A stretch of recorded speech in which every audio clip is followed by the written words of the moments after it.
తీస్తా, నాలో ఉన్న క్రియేటివిటీ మొత్తం బయటికి తీస్తా, నా తడాక చూపిస్తా. స్టార్ట్ చేద్దాం. It's laughing time. మనం చూస్తున్నాము పిల్ల మంచిగా ఉన్నది కదా అని చెప్పి నేను అమాంతం మింగి అస్థిపాంజరం టూ అని ముత్తది కిటికీలకెళ్ళి బయటికి ఏమనుకుంటున్నావు? మీ అందరికీ తెలుసు గుంటూరు వెస్ట్ గురించి. నాకు తెలీదమ్మా, తెలీదండి.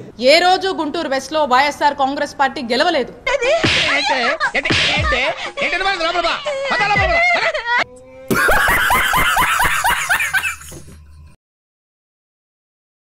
వరుసగా మనం ఓడిపోతూ వస్తున్నాము.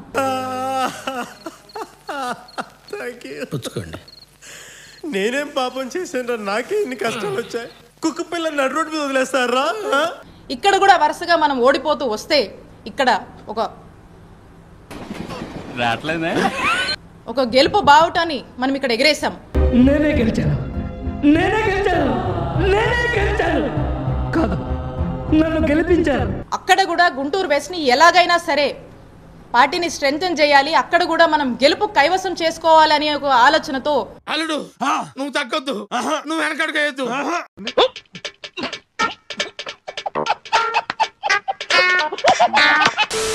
పార్టీ ఏదైతే ఆదేశించిందో ఆ యొక్క బాధ్యత మీద నేను గుంటూరు వెస్ట్ కి నేను వెళ్లి పోటీ చేయడం జరిగింది.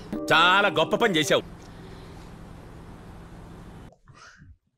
ఇదేంటైతే అరే నీ అబ్బా, ఇక్కడ నా మనసులో బాధ అనిపిస్తా ఉండేది. ఊరుకో ఎద్దులో ఉన్న ఏడిస్తే దరిద్రంగా ఉంటది.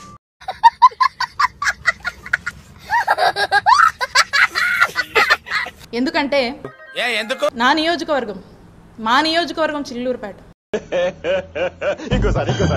మా నియోజకవర్గం చిల్లూరుపేట. మీరు చదువుకునేది ఫస్ట్, చదువుకోండి ఫస్ట్. ఇక్కడ ఉన్నటువంటి మా నాయకుడు, ఇక్కడ ఉన్నటువంటి మా కార్యకర్తలు, ఇక్కడ నన్ను దీవించినటువంటి ప్రజల్ని పట్టు పట్టు నువ్వు ఎంత కాకబట్టినా ఇక్కడ పడేవాళ్ళు లేరే.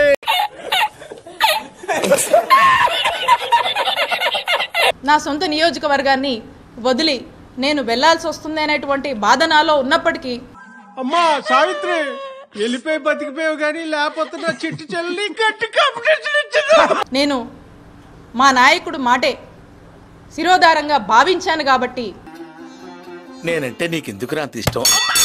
మొదటి నుంచి మీరంటే విపరీతమైన పాజిటివ్ వైబ్రేషన్స్ నాకు. నేను అక్కడికి వెళ్లి పోటీ చేయడం జరిగింది. బాబు గొప్ప సీక్రెట్ చెప్పారా నీకు దానవరా బాబు. అయితే ఇన్ జనరల్ గా మనం అనుకుంటూ ఉంటాం కదా, చెప్పవా, చెప్పమన్నా కదా, మొదలుపెట్టు చెప్పు. ఏదైనా మంచి జరిగితే మన అదృష్టమని, నువ్వు ఎలా ఉంటే ఏదో మన దురదృష్టమని. జీవితంలో ఎవరి మీదైనా పోరాడొచ్చు, అదృష్టవంతుడితో మాత్రం పోరాడలేం. ఇది రియలైజేషన్. ఆశీర్వదించండి మావయ్య. అయితే ఇక్కడ మీ అందరినీ కూడా వదిలి వెళ్ళాల్సి వచ్చినప్పుడు, మీ అందరి గురించి నేను ఆలోచించినప్పుడు, నా సొంత నియోజకవర్గం అని నా మనసుకు బాధ అనిపించినప్పుడు, ఇది నేను ఎవరిని అనట్లేదండి, తిట్టాల్సినవన్నీ తిట్టారుగా ఇంక రెస్పెక్ట్ ఎందుకులేండి. నేను ఇది కేవలం నా దురదృష్టం అనుకున్నాను. నేను నా బాడ్లకు అనుకున్నా, ఏదో మిస్ఫార్చ్యూన్ అనుకున్నా. రాధిక ఏడవకు ప్లీజ్, కన్నీళ్ళు సాంబార్లో పడతాయి, ఉప్పు ఎక్కువైతుంది.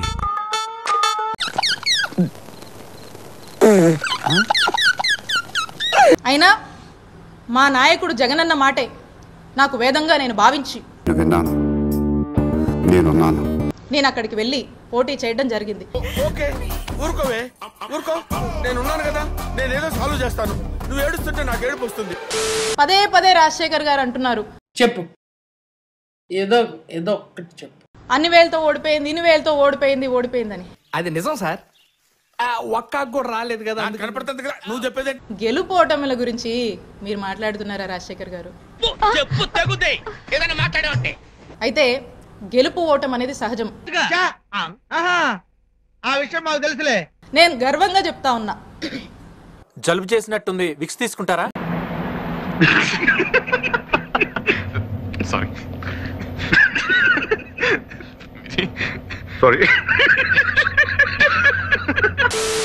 మేము 2019లో అధికారంలోకి వచ్చాక మంచి చేసి మేము ఓడిపోయాం. కనిపించట్లేదే, ఎక్కడ కనిపించట్లేదు? ప్రజలకు మంచి చేసి మేము ఓడిపోయాం. వింటానికి విల్లింగ్ గా ఉంటే శ్రీకృష్ణుడు భగవద్గీతలో అర్జునుడికి ఇంత చెప్పాడు. కాబట్టి మంచి చేసి మేము ఓడిపోయామని మేము గర్వంగానే చెప్పుకుంటాం. జోకులు బాగా వేస్తావే.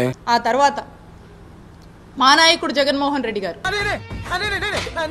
మళ్ళా మాట్లాడి మళ్ళా తిరిగి నా సొంత నియోజకవర్గానికి వచ్చిందండి వయ్యారి మా చిలకలూరుపేట నియోజకవర్గానికి నన్ను పంపిస్తున్నానని ఆదేశాలు ఇవ్వడం జరిగింది. నేను మా నాయకుడు ఆ రోజు చెప్పిన మాట నేను కాదనలేదు. ఈ రోజు చెప్పినటువంటి మాటలకు కూడా కట్టుబడి నేను నా నియోజకవర్గానికి వస్తున్నందుకు నేను సంతోషించాను. ఊరుకోమ్మా, ఊరుకోరా, నేర్చుకోరా, వదిలిపెట్టరా, వదిలిపెట్టారే, వదిలిపెట్ట.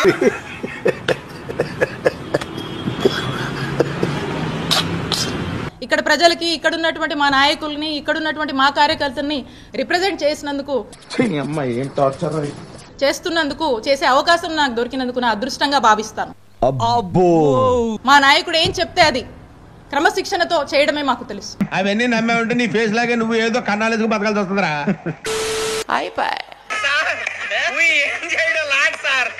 ఈ కార్యక్రమం ఇంతటితో సమాప్తం. రేపు ఇదే అలవాసులపై మళ్ళీ కలుసుకుందాం. అంతవరకు సెలవా మరి. నా ఛానల్ పేరు గుర్తుందిగా, ప్లీజ్ లైక్, షేర్, సబ్స్క్రైబ్.